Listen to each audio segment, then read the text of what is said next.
حمدا وشكرا لله وحده صلاة وسلاما لرسول الله صلى الله عليه وسلم اللهم آت نفوسنا تقواها وزكها أنت خير من زكاها أنت وليها ومولاها ربنا ظلمنا أنفسنا وإن لم تغفر لنا وترحمنا لنكونن من الخاسرين.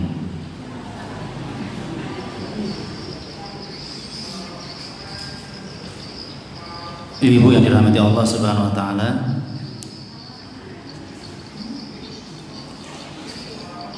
tidak ada yang membuat kita tertarik datang di tempat ini kecuali kecintaan kita kepada Allah Subhanahu wa taala. Kecintaan juga kita kepada Rasulullah sallallahu alaihi wasallam.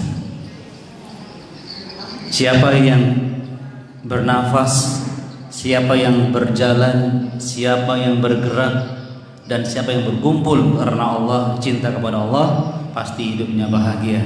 Amin ya rabbal alamin.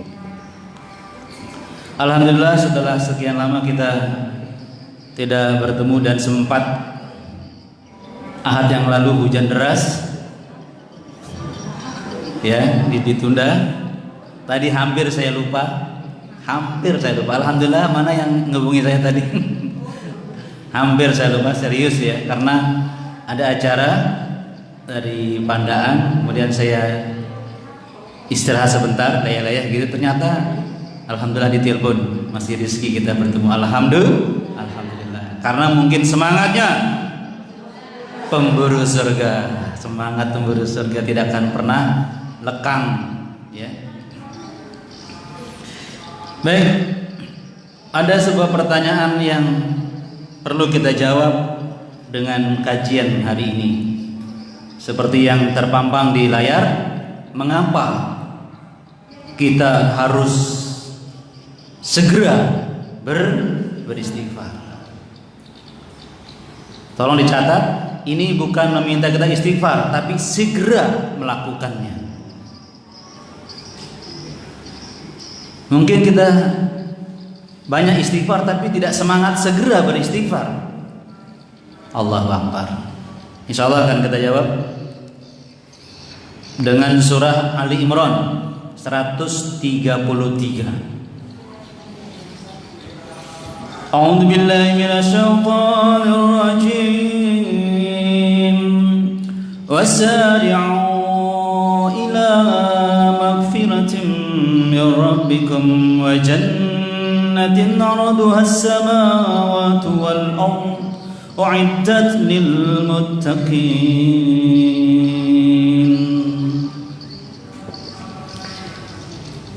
Di awal ayat Allah langsung mengatakan wasari'u, artinya apa? Bersegeralah kalian.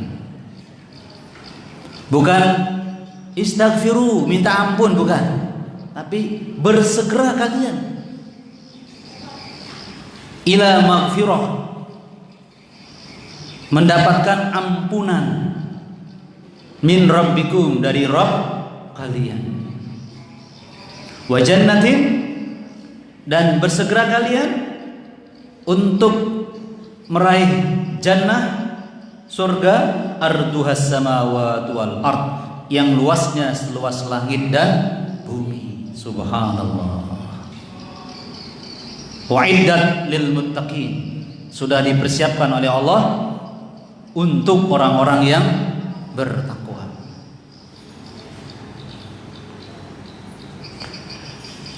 Ada satu kesimpulan yang perlu kita pegang. Orang yang semangat memburu surga, artinya semangat beramal menuju surga, ya, dan itu sifatnya segera, nggak pernah menunda, semangat dia beramal untuk menuju surga. Tetapi orang yang semangat beramal menuju surga pasti semangat segera untuk beristighfar.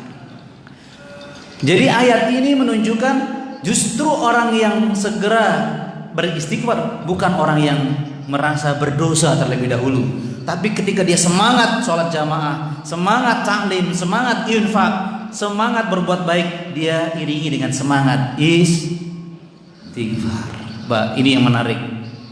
Jadi ayat ini nggak menunggu kita merasa berdosa dulu baru istighfar, tidak. Justru kita semangat berzikir, semangat membantu orang tua, semangat taat kepada suami sambil terus ini menarik ini Mas sekalian. Jadi kalau ada orang yang menunggu merasa berdosa baru istighfar, bukan itu ciri calon penghuni surga, bukan itu yang ditonjolkan di ayat ini, bukan itu. Mari kita rasakan jemaah sekalian, ibu-ibu yang dirahmati Allah. Nah, beberapa contoh amal segera beristighfar yang insya Allah sedang kita lakukan atau sudah kita lakukan. Yang pertama Pak, tadi setelah kita sholat asar, assalamualaikum, assalamualaikum, terus ngapain? Toh, ya kan? Tadi kita baru sholat atau melanggar aturan Allah tadi? Sholat. Assalamualaikum, sholat. Astagfirullah. Bayangkan coba dirasakan bagaimana semangat orang yang tekun sholat, pasti dia segera memperbanyak istighfarnya. Nggak tanggung-tanggung kan? Minimal 3 kali kan? Astagfirullah, astagfirullah, astagfirullah. Segera loh ya. Tidak mengatakan assalamualaikum, assalamualaikum, alhamdulillah, tidak. Tapi langsung istighfar loh. Bagaimana coba? Bagaimana orang yang suka menunda sholatnya? Coba gimana? Ini orang yang sholat rajin, tekun, kalau laki-laki berjamaah tetap saja setelah salam astagfirullah. Bagaimana laki-laki yang tidak mau dengar azan ke masjid, nggak mau sholat di rumah? Logikanya gimana? Dia harus lebih cepat beristighfar orang itu. Bagaimana orang yang suka menunda-nunda sholatnya? Enggak sih, ntar lagi ya. Lebih harus dia segera istighfar, menunda sholat walaupun dia sholat. Bagaimana orang yang meninggalkan? Orang yang semangat sholat di awal waktu sebagai untuk laki-laki berjamaah, dia tetap segera istighfar.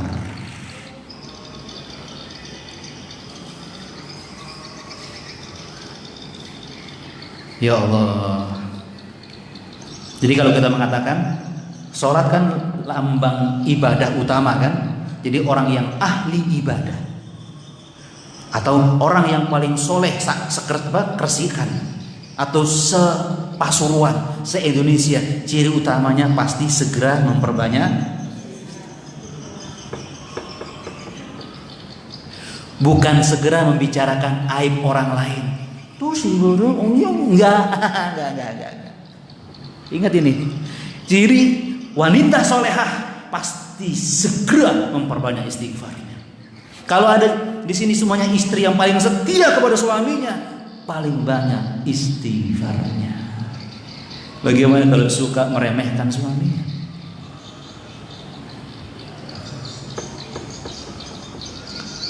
Kita singgung juga, kalau ada ustadz yang paling soleh, ustadz yang paling hebat, cirinya paling dia harus paling banyak istighfarnya.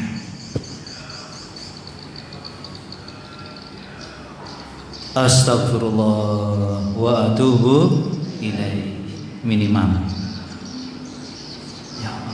Kita teruskan yang kedua, contoh yang kedua.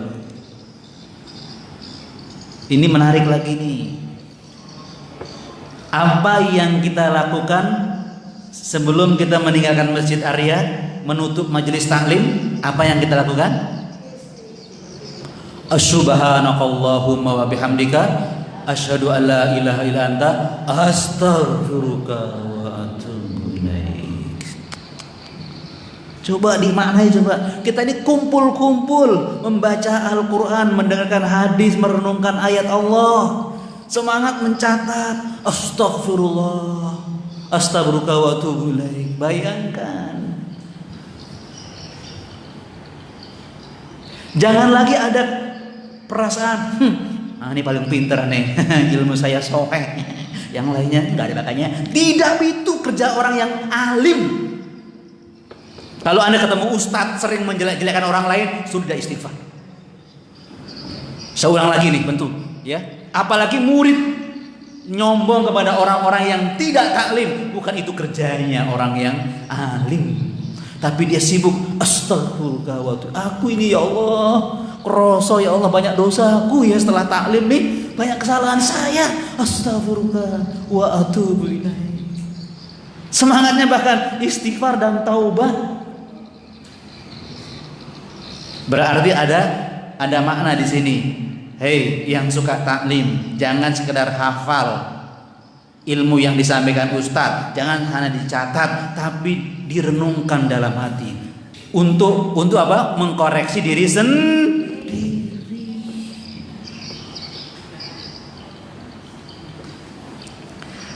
Ibu-ibu, kan kalau kita kumpul taklim, ada apa tadi? Istighfarnya dan taubatnya. Gimana kalau kumpul-kumpul dagang? Kira-kira perlu ada istighfarnya nggak? Ayo. Bagaimana kalau kita kumpul di rumah dengan suami anak nggak ada taklim, pakai istighfar nggak di sana? Ayo, ini logikanya yuk. Kumpul-kumpul ngurumpi, istighfar nggak? Logika sederhana. Artinya apa? Jangan tinggalkan tempat yang kita lakukan ada pekerjaan kecuali ada istighfar dan taubatnya. Tuh. Coba bayangkan. Bisa paham ibu maksud saya ini? Bisa paham maksudnya? Astagfirullah wa atubu ilaih. Makanya segera setelah istighfar lagi. Itu namanya segera. Allahu Akbar. Astagfirullah wa atubu ilaih. Jangan turun dari motor kita kecuali kita ada istighfar dan taubat setelah itu. Astagfirullah wa atubu ilaih.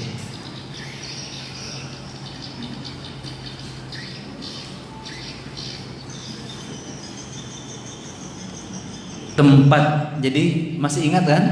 Kalau orang itu rajin taklim, jaminannya apa dari Rasulullah SAW? Kalau orang itu rajin taklim, wa man salaka tariqan yaltamisu fi ilman sahalallahu lahu bi tariqan ilal jannah, ya kan?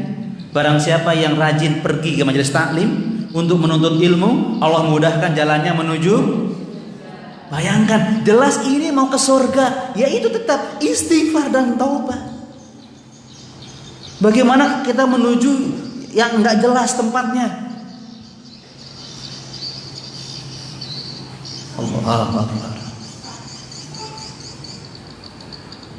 Berarti kalau ada pribadi yang semakin hari semakin soleh, semakin banyak amal solehnya, berarti juga semakin banyak istighfarnya.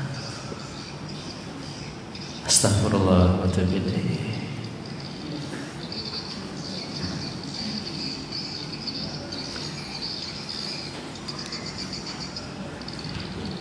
Ini surah apa nih, Ibu? An-Nasr. Turunnya waktu apa? Peristiwa apa? Ada yang ingat? Turunnya ayat ini ketika peristiwa apa? Fathu Mekah. Ketika Rasulullah ya berjuang mati-matian sejak di Mekah diusir, ya kan? Di Madinah 23 tahun ya, beliau berdakwah habis-habisan dengan sahabat dan kemudian alhamdulillah menaklukkan kota Mekah. Jadi menang gitu ya. Dan hebatnya Mekah ditaklukkan tanpa tetesan darah sedikit pun. Ini perang Islam terhebat. Nggak pakai perang, nggak pakai ada yang mati, memenangkan kota Mekah. Sekarang nggak ada perang, 6 orang ditembak. Beringas, brutal. Terus Islam karena teroris. Nah, sebentar. Jadi turunlah surah An-Nasr. Artinya Rasulullah dan sahabat yang jelas-jelas di jalan Allah semuanya, dan Rasulullah generasi terbaik, kan begitu ya? Ketika menang memperjuangkan Islam, disuruh apa oleh Allah? Ayat ini turun. Apa itu? Idza jaa nasrullahi wal fath wa ra'aita an-nasa yadkhuluna fi dinillahi afwaja fasabbih bihamdi rabbika wastaghfir innahu kana tawwaba. Apa ujung ayat ini? Fasabbih bihamdi rabbika wastaghfir. Muhammad dan sahabat yang hebat, berjuang, hidup kalian memang untuk berjuang dan buktinya kalian menang. Kalau begitu jangan banggakan diri kamu ya.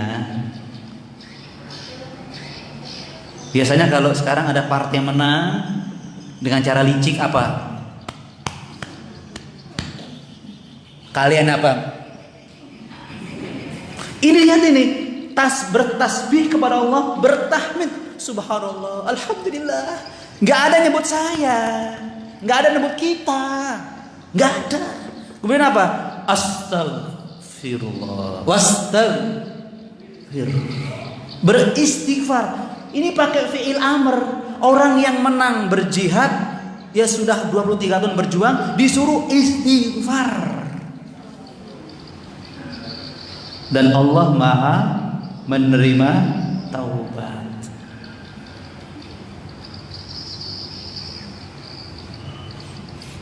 Kalau yang berjuang habis-habisan jiwa dan raganya untuk berjuang disuruh istighfar, bagaimana yang tidak berjuang? Bagaimana yang tidak berjuang gimana? Harus lebih banyak istighfarnya. Ya Allah, ya Rabbi Karim. Bagaimana orang Islam yang menyudutkan para ulama? Stop, kasihan mereka itu. Ini loh, Rasulullah pejuang terbaik disuruh istighfar. Bagaimana orang Islam yang menjual imannya demi kekuasaan? Kasihan dia.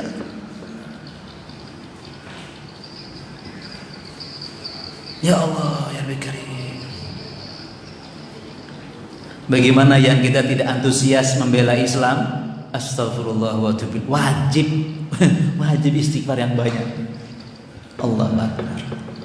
Semangatnya.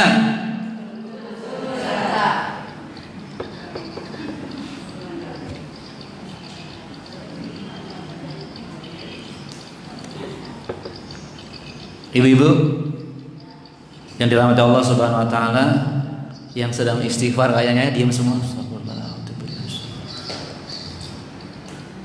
Bayangkan pertemuan ibu dengan suami selama ini, ada kesalahan ibu? Maaf, yang merasa tidak punya kesalahan harus istighfar banyak ya, apalagi yang kroso banyak salahnya. Ibu-ibu yang merasa banyak kebaikan kepada anak-anak harus istighfar. Bagaimana yang lalai mendidik anak? Kita sebagai suami juga demikian. Yang merasa paling benar di hadapan istri, harus istighfar. Astagfirullahaladzim. Itu contoh, 3 contoh yang tidak bisa kita pungkiri lagi untuk tidak kamit istighfar lagi setelah ini. Kita contohkan itu amal-amal hebat, orang rajin sholat, rajin taklim, rajin berjihad, puncaknya adalah istighfar. Ya Allah.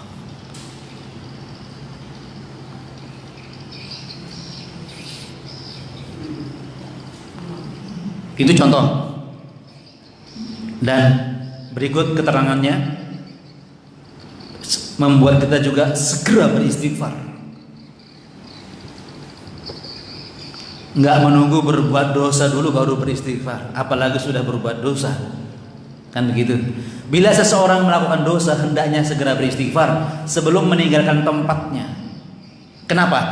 Agar efek keburukan atau malapetaka dosa itu tidak mengenainya. Karena istighfar bisa menghindarkan seseorang dari efek keburukan atau malapetaka dosa yang diperbuatnya. Ibu-ibu ada yang makan sesuatu alergi langsung gatal, ada nggak bu? Ada nggak bu ya? Ada. Ingin segera sembuh nggak? Kalau gatal gitu, ingin segera sembuh nggak? Kalau sembuh minum apa biasanya? Nah, segera kan? Gatal, enggak, santai ya. Nggak mungkin. Aduh, nanti kalau rusak kulit gue gimana? Itu contoh efek bahayanya alergi. Lagi, siapa yang pernah minum racun, Bu? Nggak berani, Bu ya? Kenapa nggak berani minum racun? Dikit aja, sendok dikit aja. Apa? Kenapa nggak berani minum racun? Kenapa? Efeknya apa? Langsung. Loh, iya, langsung contoh. Nah, dosa itu kira-kira efeknya apa? Nah, ada efeknya nggak? Langsung berefek. Cuma macam-macam efeknya. Tapi dahsyat efeknya. Makanya kalau mau tahu masalah efek dosa, nggak panjang-panjang keterangannya, nggak panjang-panjang. Yang hafal ayat ini diingat terus. فَمَنْ يَعْمَلْ مِثْقَالَ ذَرَّةٍ خَيْرًا يَرَهُ وَمَنْ يَعْمَلْ مِثْقَالَ ذَرَّةٍ شَرًّا يَرَهُ. Ingat kata-kata syarra yarah itu nggak pakai jeda. Jedanya contoh syarra fasayyara, ada fa-nya itu jeda. Maka setelah itu akibatnya dia akan lihat. Atau syarra summa yarah, itu ada summa, ada waktunya, senggangnya gitu, jedanya. Tapi enggak, syarra yarah langsung. Begitu dia berbuat dosa pasti dilihat akibatnya. Yang pasti adalah pasti tercatat. Sebagai dasar Allah menyiksa dia di neraka.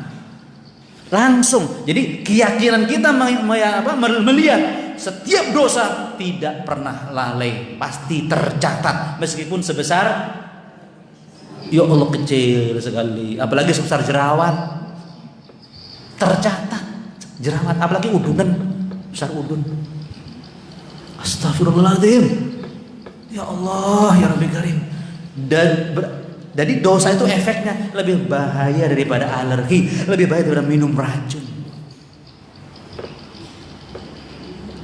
Kalau kita hubungkan dengan dosa tercatat ada siksaannya, masih ingat siksa neraka yang paling ringan? Itu ya. Jadi kan orang berbuat kebaikan langsung dicatat. Artinya sudah ada balasannya. Cuma ada yang langsung diberikan rasanya di dunia, ada yang tidak, ditunda di akhirat. Kan begitu. Tetapi ada dosa yang pasti dirasakan di dunia, di antaranya durhaka sama orang tua, itu pasti dirasakan di dunia sebelum di akhirat. Termasuk orang berbuat zolim kepada orang lain dan orang itu berdoa yang dizolimi kepada Allah, langsung orang itu akan merasakan akibatnya. Termasuk kalau ada pemimpin yang zolim pada rakyatnya, rakyatnya berdoa pasti dirasakan. Apa siksa neraka yang paling ringan, ibu-ibu? Masih ingat? Jamrotani, 2 bara api. Ahwana li ahlin nar. Jadi seringan-ringan siksa bagi penduduk neraka, siksaannya adalah jamrotani, 2 bara api. Yang naik haji melontar jamroh, melempar batu. Batunya besar apa, Bu? Batunya sebesar apa? Kecil, bukan batu besar. Wah, ya, kecil, batu kerikil kecil dilempar, melontar jamroh di waktu haji, ya kan? Nah, sebesar itu bara api neraka ditempelkan di telapak kaki kiri dan kanan, bisa mendidihkan otaknya. Nempel bara api neraka toh, bukan apinya, bara itu bisa mendidihkan otak. Itu siksa neraka yang paling ringan bagi orang yang berdosa, seringan apapun. Segera istighfar, Bu. Segera istighfar. Segera. Yang punya motor ya, kita mungkin keburu-buru, kemudian kita kakinya berhenti, kemudian turun lewat sebelah kanan, tapi tiba-tiba nempel ke knalpot motor itu loh, yang panas. Apa yang kita lakukan, Bu? Kalau kaki nempel di knalpot, apa yang kita lakukan? Ditempel terus. Aduh, panas, ditempel terus. Langsung dicabut. Langsung teriak, "Waduh!" Langsung diteriak. Langsung segera dilepaskan kakinya, jangan nempel knalpot. Baru panasnya knalpot. Segera. Astagfirullah.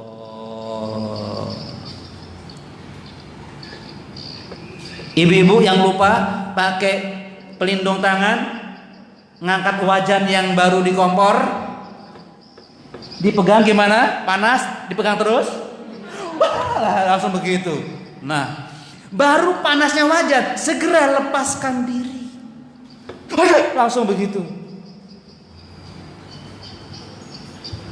Dosa, astagfirullah, langsung istighfar. Segera beristighfar.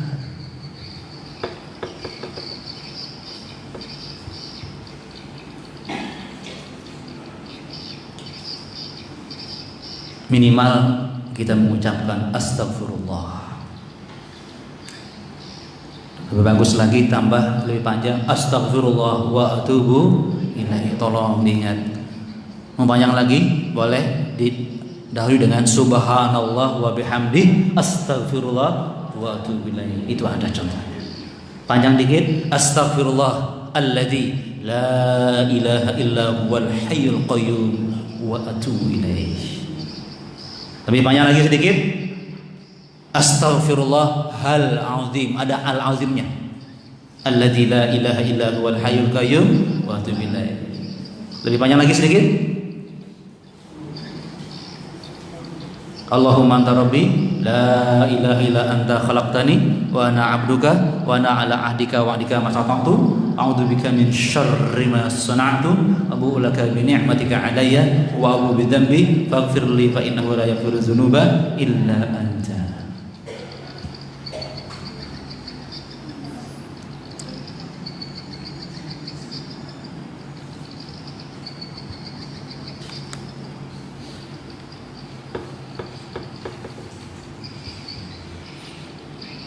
Astagfirullah wa atubu ilaih.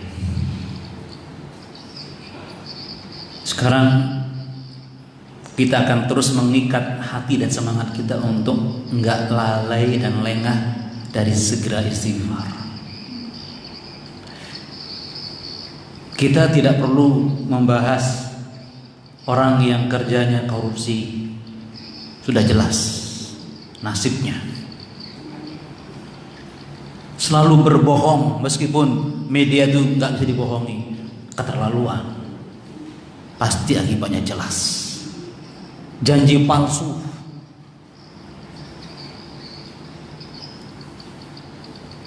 tolong perhatikan hadis ini. Ini orang yang sedang sholat, apa nasibnya? Ternyata orang sholat belum tentu selamat. Na'udzubillah min dzalik. Bayang, ini yang sholat belum tentu selamat. Saya nggak membahas fawailul musallin. Itu orang yang menunda sholat. Celaka orang yang sholat, yaitu yang meremehkan sholat. Celaka dia. Dia sholat sebenarnya, cuma meremehkannya. Enggak wes, diremehkan gitu sholatnya. Ini sholat berjamaah, ibu-ibu. Ini hadis tentang sholat berjamaah. Bisa bahaya loh. Tuh, kok bisa? Orang sholat berjamaah bisa bahaya, yang sholat jamaah. Bagaimana yang tidak sholat jamaah? Saya minta maaf ya. Masalah apa Pak Ustadz? Ini hadisnya. Aqimus sufufakum salasan. Luruskan sekalian semuanya sampai 3 kali. Aqimus sufufakum, aqimus sufufakum. 3 kali Rasulullah itu. Dan beliau mengatakan, wallahi, wah mengagetkan nih. Demi Allah, demi Allah, ada apa ini kok lagi sholat kok bilang demi Allah? Apa itu? La tuqimunna sufakum, tolong perhatikan shopmu. Lihat kiri kananmu, lurus enggak? Kenapa? Au la yukhalifannallahu baina qulubikum. Ingat ini, setelah kata-kata sufakum nggak ada fa-nya, nggak ada tsumma, ya kan? Nggak ada jedanya, gitu kan? Nggak ada jedanya. Ini contoh hadis yang efek langsung yang dirasakan oleh orang yang tidak meluruskan shopnya. Bayangkan coba. Coba ini. Apa itu? Allah akan memperselisihkan hati kalian. Apa? Nggak gampang saling menghargai, nggak gampang saling menyayangi, nggak gampang saling menghargai pendapat. Itu selalu ingin berbeda. Itu yukhol, ya. Jadi la yukhalifanna. Tolong dimaknai hadis ini dulu. Ini lam ya, lam taukid dan nun taukid sakilah. Sungguh benar-benar akan diperselisihkan hati kamu. Hei yang sholat jamaah nggak mau meluruskan softnya.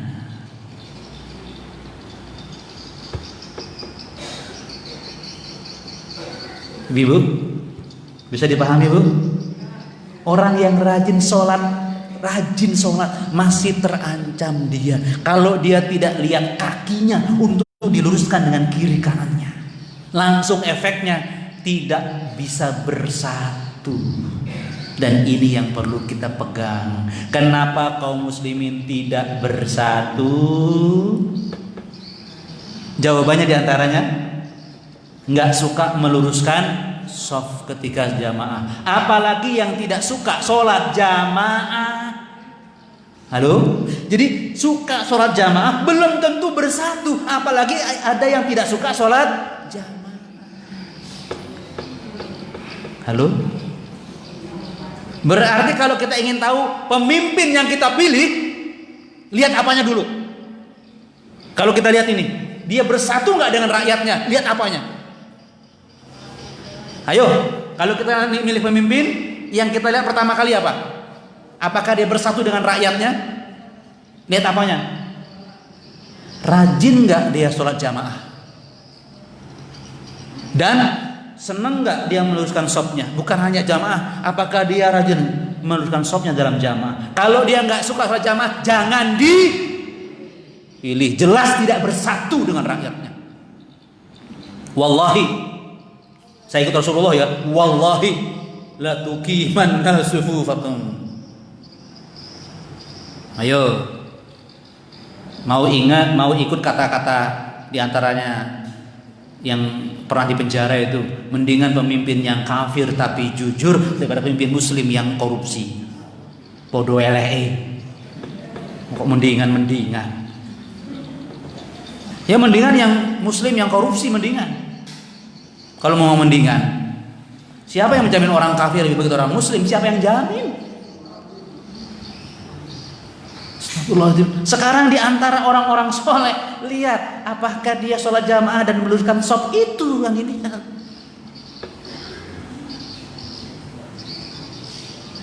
Saya minta maaf.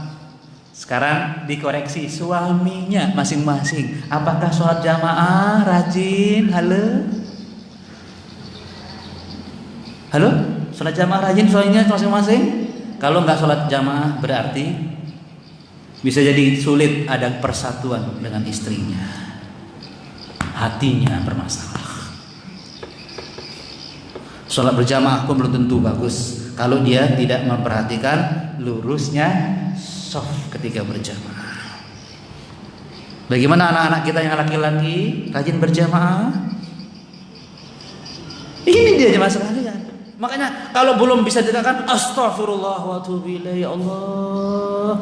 Jadi kalau kita melihat suami kita nggak jamaah, astagfirullah wa atubu ilaih, biar efeknya nggak kena kita. Tetangga kita nggak jamaah gimana? Istighfar nggak? Tetangga kita nggak jamaah, istighfar nggak? Istighfar. Karena kalau dia nggak jamaah, gimana hatinya bersatu dengan tetangganya? Ya kita tetangganya. Astagfirullahaladzim.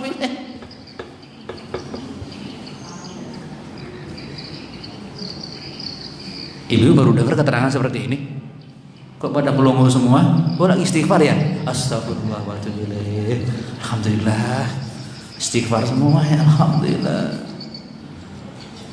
Berarti kalau ingin membuat keluarga menyatu dalam suka dan duka, maka suami itu harus rajin sholat jamaah dan meluruskan shaf. Ya. anak-anak juga. Kalau nanti suami ibu ada yang jadi ketua RW, maka suami ibu kalau ingin RW itu kompak, berarti pastikan para laki-lakinya rajin sholat jamaah dan rajin meluruskan softnya. Nah itu ya Bu ya, itu kalau pulang nanti Bapak ketua RW ya, iya ini hadisnya.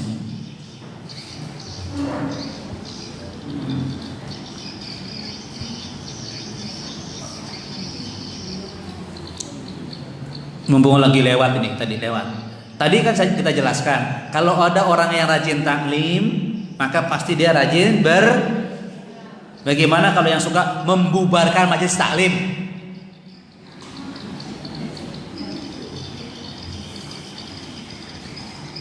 Lebih bahaya berarti ya.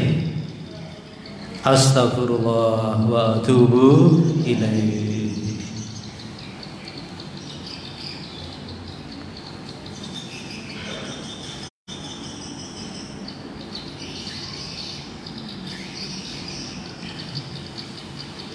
Jadi Rasulullah sudah mencontohkan efek langsung bahayanya melanggar aturan sholat, yaitu tidak meluruskan shaf. Astagfirullahaladzim.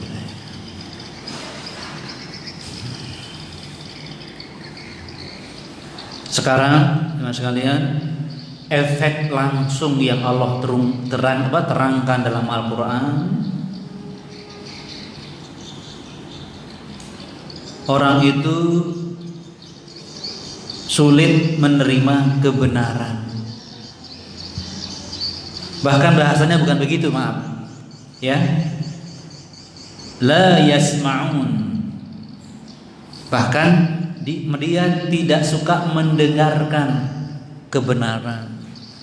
Saya minta maaf ya, tadi kan sudah jelas yang rajin taklim pasti dia rajin yang tidak suka mendengar taklim. Nah ini ayatnya, awalam yahdi lilladzina yarithuna al-ardha min ba'di ahliha law nasha'u asabnahum bidhunubihim wa natba'u ala qulubihim fahum la yasma'un.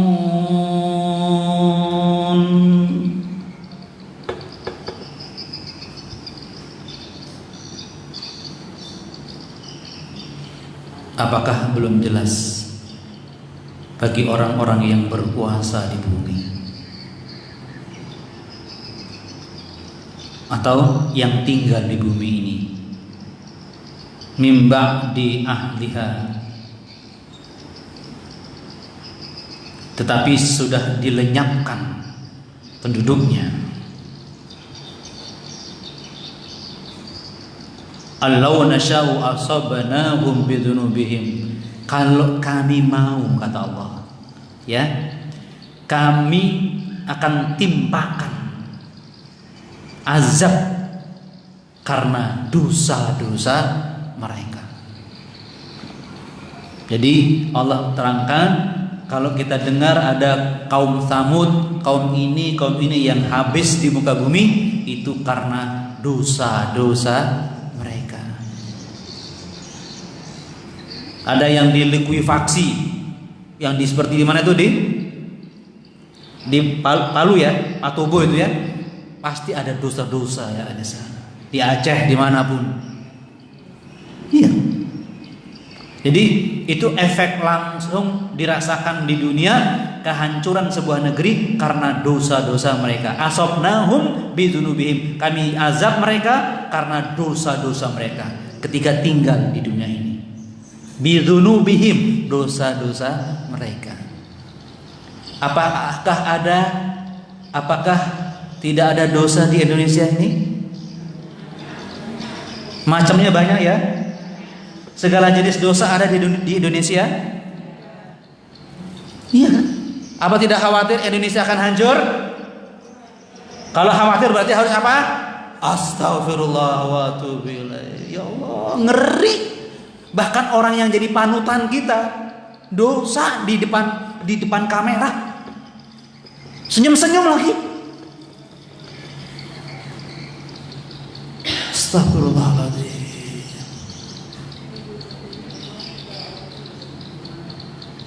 Loh Pak Ustadz, kan mereka yang melakukannya. Terus kita gimana? Apa Anda nggak ada dosa juga? Hah? Apa Ustadz nggak ada dosanya? Terus pertanyaan penting, apakah kita tidak tinggal di Indonesia? Tinggal di mana, Bu? Nah iya. Walaupun seandainya kita paling soleh di Indonesia, tapi tinggal di tempat yang ada dosanya, kena katut kata orang. Satu makan nangka, semua kena getahnya kata orang.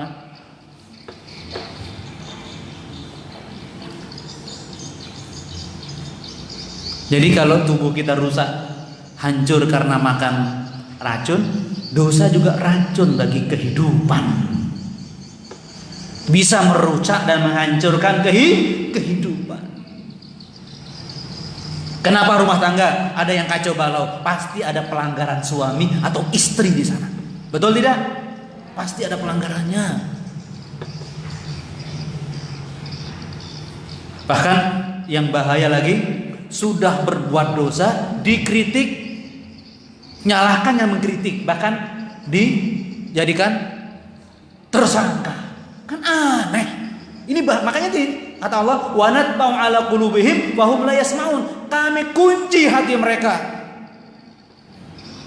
Dan dia tidak pernah mau mendengar nasihat atau kritikan. Enggak dengar. Ya ini ayatnya.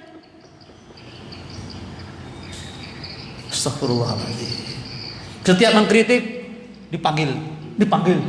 Ya ini ayatnya. Nggak mau dengar sudah keterangannya. Sekarang semua orang bisa memberitakan peristiwa tanpa kebohongan. Bisa nggak? Kita punya HP kan? Kita pergi ke TKP, bohong nggak HP-nya? Nggak kan? Nggak bisa. Tapi bisa berbohong orang. Ketika di media ketika ada media yang tidak membuat kita bisa bohong, bayangkan ngeri karena mereka terkunci hatinya, tertutup hatinya. Karena apa tadi? Karena astagfirullah wa atubu ilaih.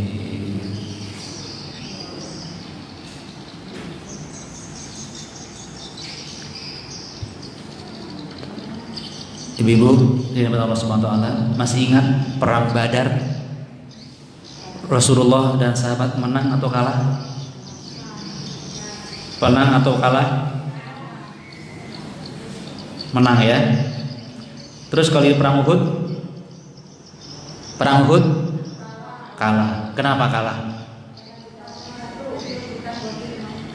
Nah, baik. Ya Allah, coba. Perang Uhud berarti jihad ya. Jihad ya. Kalau orangnya meninggal mati syahid, apa jaminannya? Masuk surga tanpa hisab, tanpa azab. Nah, ini surah Ali Imran 165 yang menjelaskan kekalahan Rasulullah dan para sahabat di perang Uhud. Kenapa kalah? Tadi sudah ya.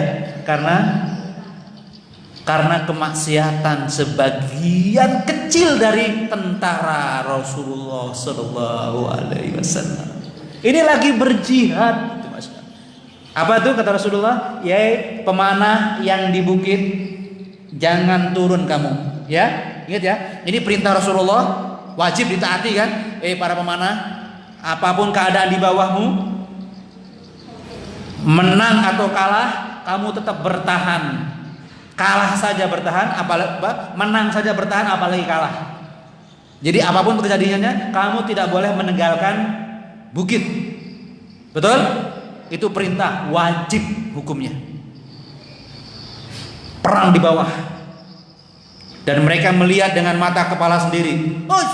Pasukan kafir semuanya lari tunggang langgang, meninggalkan ghanimahnya banyak sekali. Artinya menang, menang. Hore! Dia lupa perintah Rasulullah untuk tetap tinggal di bukit, jangan turun. Mereka turun mendekati ghanimah yang ditinggalkan oleh orang-orang kafir. Iya, harta rampasan itu. Apa yang terjadi?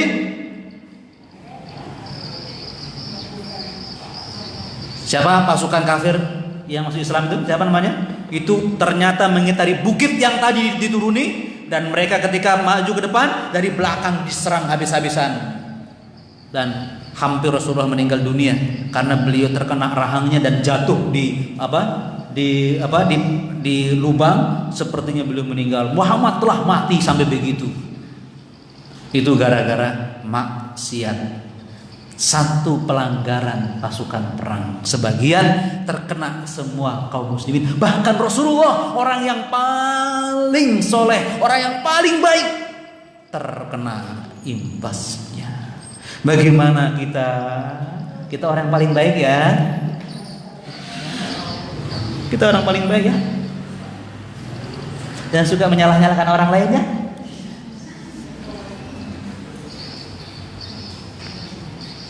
Apakah kemudian masalah demi masalah di keluarga itu banyak gara-gara dosa kita sebagai seorang ibu atau ayahnya, suaminya atau anaknya yang dibiarkan terjadi di rumah itu? Nah, itu efek langsung. Lihat lagi perang, coba jihad ini jalan Allah. Nah, masih bisa digoda oleh syaitan atau tergoda oleh nafsu sendiri, ibu sekalian. Jadi ingat, jangan pernah lalai. Meskipun suami kita paling soleh, sak bangil, jangan lalai ingatkan dia. Apalagi nggak soleh. Anak-anak kita kelihatan rajin, taklim rajin, tetap waspada dengan istighfar dan taubat minimal. Apalagi nggak jelas kemana dia kumpul, dengan siapa dia kumpul. Apa yang dilihat sehari-hari di mana? Di HP-nya. Kira-kira sekarang kita harus makin banyak istighfar nggak kira-kira ya? Janji Bu, janji kepada Allah ya. Habis ini nggak pernah berhenti kita berjalan. Astagfirullah, astagfirullah. Jangan sampai kedahuluan ada bencana yang menimpa kita, baru kita nyesel. Bukan istighfar, nyesel. Coba ini, lagi jihad saja bisa diperdaya oleh syaitan. Bagaimana kalau ibu sedang di dapur? Bisa nggak digoda oleh setan?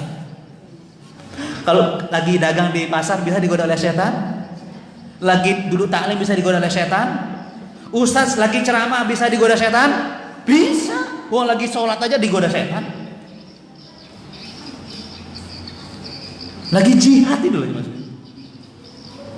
Jadi maaf, setinggi apapun amal kita sekarang, nggak boleh mengatakan aman, aman, saya aman. Nggak bisa aman, kecuali kita meninggalnya husnul khotimah, baru aman.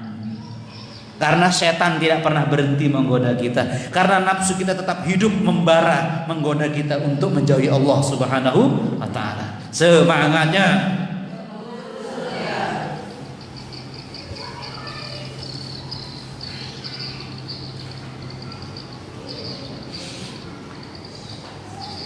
Banyak kisah, banyak cerita yang dalam Al-Quran yang menjelaskan tentang hancurnya kaum-kaum sebelum kita. Betul? Banyak kan? Berbagai macam kaum nabi-nabi sebelum kita itu banyak diceritakan tentang kehancuran mereka. Dan Allah memberikan penegasan lagi di surah Yunus ayat 13. وَلَقَدْ أَهْلَكْنَا الْقُرُونَ مِنْ قَبْلِكُمْ لَمَّا ظَلَمُوا. Coba perhatikan baik-baik ayat di depannya, pakai laqad. Ibu sering nggak mendengar ayat ada laqad di depannya? Banyak atau jarang? Banyak atau jarang? Terserah ya. Maksud saya, tidak semua ayat didahului dengan laqad, enggak semuanya kan. Lebih banyak yang enggak. Apa? Artinya jangan sampai kita tidak memperhatikan ayat ini. Kalau Allah mengatakan laqad, sungguh, benar-benar loh, itu maksudnya. Jangan lengah lagi mencermati ayat setelahnya. Apa itu? Ahlakna al-qurun. Kami telah hancurkan umat-umat min qablikum sebelum kalian, kami hancurkan mereka. Kenapa? Kan itu pertanyaannya. Lama hancurnya mereka terjadi ketika lama zalamu, mereka sedang asyik berbuat zalim, melakukan pelanggaran demi pelanggaran. Jadi hancurnya sebuah rumah tangga karena ada apa? Kezaliman. Hancurnya sebuah negeri karena ada apa? Ada kezaliman. Makanya efek bahayanya biar tidak terjadi, segera astagfirullah wa atubu ilaih. Itulah kenapa kita harus segera beristighfar. Tetapi yang menarik lagi, ayat ini memberi contoh apa kezaliman mereka. Ditunjukkan satu bentuk kezaliman, berarti ini sangat berbahaya. Ya, jadi kan pertama Allah katakan, ingat masa sebelum kalian kami hancurkan karena mereka zalim. Kezalimannya apa? Banyak, tapi disebutkan cuma satu sebagai contoh, dan ini sangat menentukan maksudnya. Apa itu? Waja'athum rusuluhum bil bayyinat. Ketika telah datang para rasul membawa penjelasan yang hak, enggak pakai hoak, yang hak. Wa ma kanu liyu'minu, mereka tidak mempercayai dakwah Islam. Apa intinya? Orang yang menolak dakwah Islam itu zalim dan itu sangat berbahaya. Itulah sebabnya umat-umat sebelum kita dihancurkan karena tidak menerima dakwah para rasul. Al-Quran dan Sunnah, apakah itu dakwah para rasul? Al-Quran adalah dakwah para rasul, Islam adalah dakwah para rasul. Kalau ditolak berarti sama. Kalau ditolak dakwah Islam, tunggu kehancurannya. Apalagi kalau ada pemimpin yang tidak cinta dengan para dai, para ulama, tunggu akan berakhir.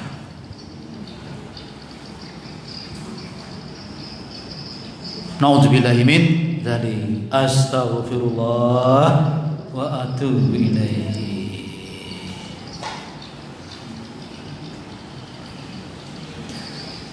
Karena itu jemaah sekalian, loh, ada yang tampil nih, bentar. Apa-apa biar kelihatan. Baik, jemaah sekalian bahagia. Kalau boleh saya sampaikan, ini sebuah tayangan yang saya buat, yang saya upload di YouTube. Ya. Baik, jemaah sekalian bahagia. Kebetulan saya buat sendiri. Saya pikir-pikir sendiri, saya buat sendiri. Ya, ada background seperti itu. Kalau mau tahu, boleh buka di YouTube, ketik Selamat Junaidi. Nah, ada insyaallah. Ya, banyak macamnya. Kalau nggak lihat rugi, ya, rugi. Setelah itu di share ya, dan jangan lupa subscribe. Iya, gitu. Jangan lupa. Loh, serius loh ini, Bu.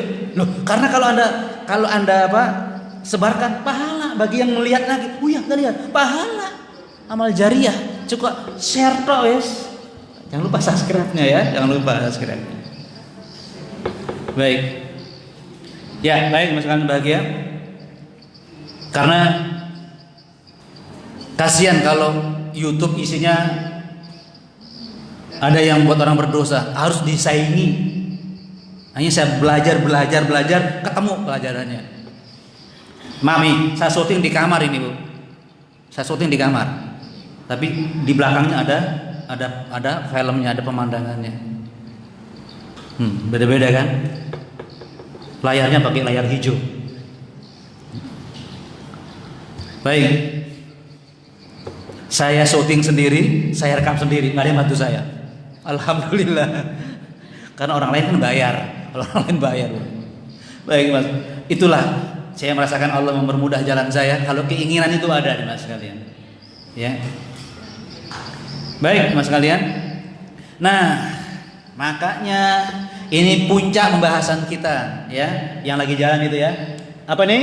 Baca coba. Tentram, terus damai, terus bahagia bersama. Itu dia. Jadi kalau keluarga kita ingin berubah dari kacau balau, centang perenang kata orang, serba stres, langsung coba istighfar, pasti beda. Saya minta maaf, sekarang ibu-ibu duduk ya sini, tolong lakukan istighfar dengan keyakinan seperti ini. Rasakan hati Anda, pasti beda. Betul, serius. Astagfirullah wa atubu ilaih. Jadi istighfarnya sesuai dengan ilmu yang kita berikan sekarang. Ya, seperti penjelasan awal sampai akhir. Astagfirullah wa atubu ilaih. Pasti beda di sini, pasti beda. Dan itu jaminan Allah Subhanahu wa taala. Pasti jaminan Allah Subhanahu wa taala. Apa itu? Wa anistaghfiru rabbakum thumma tubu ilaih yumati'kum mata'an hasanan ila ajalin musamma ila akhir. Apa itu jemaah sekalian? Wa anistaghfiru rabbakum. Kamu segera beristighfar kepada Rabbmu, tsumma tubu ilaih, kemudian bertaubat kepadanya. Kemudian bertaubat kepadanya. Tolong perhatikan baik-baik ini. Jangan ini yang perhatikan, bukan ayat ini ya. Ini nih, ya. Setelah istighfar ini tidak ada jeda tadi. Tidak ada jedanya ini. Ini ya. Tubu ilaih, ini yumatikum. Kita lihat ini. Ya, tidak ada jedanya, Ibu. Apa itu? Kalau kamu istighfar dan taubat, ya baik. Kalau istighfar dan taubat, apa yang terjadi? Yumatikum, otomatis. Nah ini ya. Jadi akibatnya langsung kalau kita istighfar taubat, yumatikum. Apa artinya? Kamu akan dibuat senang oleh Allah. Yumatikum. Itu akan menyenangkan kamu, mata'an hasanah, dengan kesenangan yang keren. Kalau bahasa sekarang, keren. Artinya yang pas. Coba rasakan Ibu ya semuanya. Coba istighfar sekarang, kita mulai praktikan aja. Mari kita semuanya istighfar. Yakini bahwa istighfar itu apa? Menghapus dosa, menunda azab, menahan azab, memberikan ketentraman hati kita. Siap Ibu-ibu semuanya? Coba kita dengan khusyuk, dengan yakin, kita istighfar dengan segala perbuatan kita dengan suami kita, anak kita, tetangga kita, terutama ayah bunda kita yang kita lupakan. Ya, tolong astagfirullah wa atubu ilaih. Mari kita beri waktu, kita ucapkan 3 kali aja. Kita mulai. Astagfirullah wa atubu ilaih. Bayangkan keluarga kita, ibu kita, ayah kita. Astagfirullah wa atubu ilaih. Astagfirullah wa atubu ilaih. Rasakan kedamaian di hati kita. Rasakan ketentraman di hati kita. Rasakan kita punya pikiran yang jernih hari ini. Rasakan kita punya harapan yang indah setelah ini. Bersama istighfar.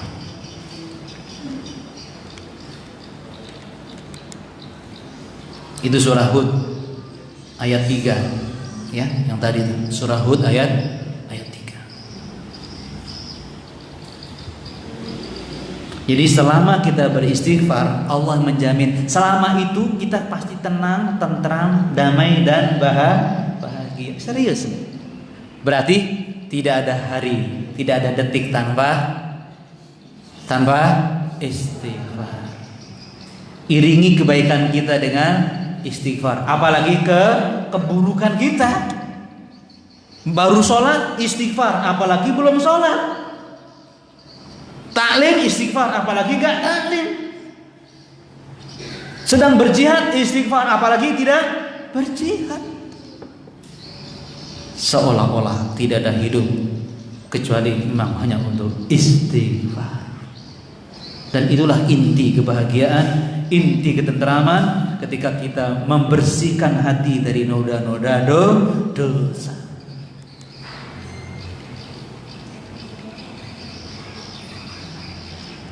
Subhanallah walhamdulillah wa la ilaha illallah wallahu akbar.